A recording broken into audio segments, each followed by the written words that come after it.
sent down by our voters. We were sent down by the people of this state.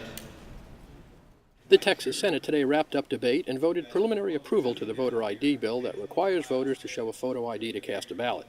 For folks without a photo ID, the bill allows Texans to show two other forms of ID, such as a utility bill or a library card. An amendment offered today by bill sponsor Troy Fraser of Horseshoe Bay also allows the use of a voter registration card as one of the two required forms of non-photo ID. But after the vote, Fraser seemed unaware of what his amendment did.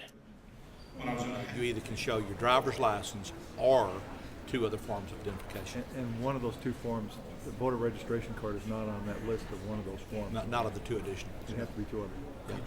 I need to ask you this because I guess I don't understand it, because right here on your amendment it says in section 10 of the bill, in proposed section 63 blah blah blah, page 3 line 21, right here, which is where you go the list of acceptable of the two forms of ID, it says insert the voter registration certificate. So I understand that to mean that would be okay as one of the two forms of alternative ID. Is that not right? You got to go back. There's a reference earlier in the bill. You got to read the bill in total, and there's a reference over the first section that clarifies the way that works in there. And there was a lot. No, the Secretary of State sets the parameters, the way this will work, and it is not intended that would be one form. You'd have two other forms of identification. You could submit that and then a utility bill or whatever. Although he said no. He said no, but I mean, I'm not sure. He understood his bill. I don't think in a session